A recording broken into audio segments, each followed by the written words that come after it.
and love. They did something they weren't expected to do because of him, who had 27 years in jail.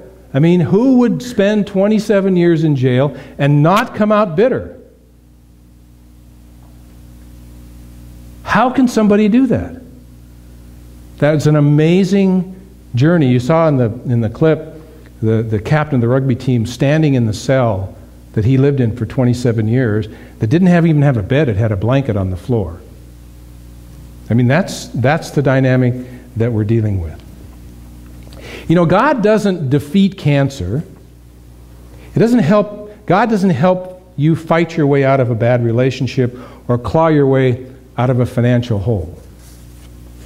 God transforms your world and uses those events that you're experiencing to awaken in you a knowing that there is a greater good.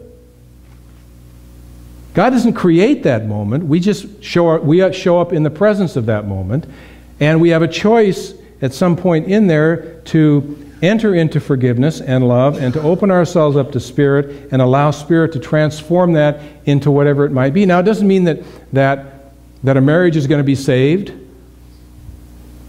but it means that there's a recognition in that moment that there's something more going on here.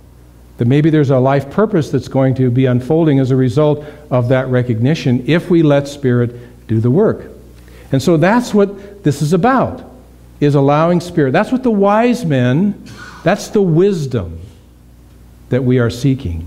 That's the wisdom that we're calling forth into our experience. To have the patience and the clarity and the focus and the understanding to give God room to do God's work. Because if it's a God thing,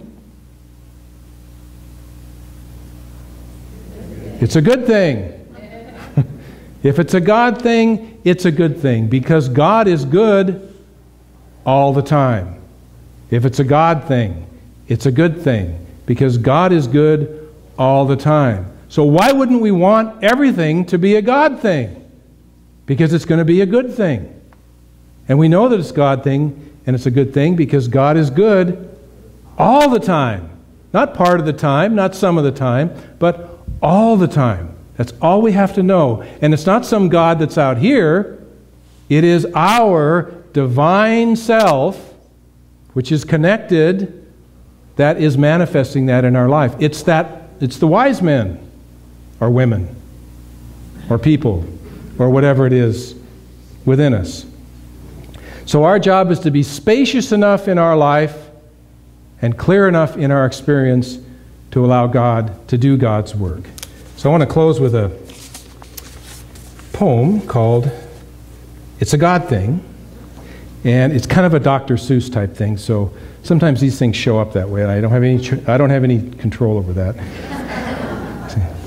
So, if I want joy in my daily life, if I want relief from all strife, if I want wisdom to rule the day, if I want to be guided on my way, if I want love to fill my heart, if I want to simply make a new start, if I want peace to fill my mind, if I want to simply be kind, if I want all these deep desires, if I want to enjoy what transpires, if I want good for all my relations, if I want to experience new creations, then there's just one thing to do, one thing that will make it all brand new, a simple thing that changes it all, a simple thing that lifts us when we fall. Make life a God thing, and you will know that good is present and it isn't a show. A God thing is a good thing, we can all agree, because God is good, can't you see? Our real job is to set the tone, not try and problem solve on the phone. Just create the intention and get out of the way and let it happen on the perfect day. Control is not our job to do. Just let God make a divine stew, and you will see that it is tasty indeed, and you will have all you could ever need. It is a God thing when we get out of the way, when we set the intention and let go today. And just wait and see what God can create, a job, a purpose, maybe even a mate. God bless you.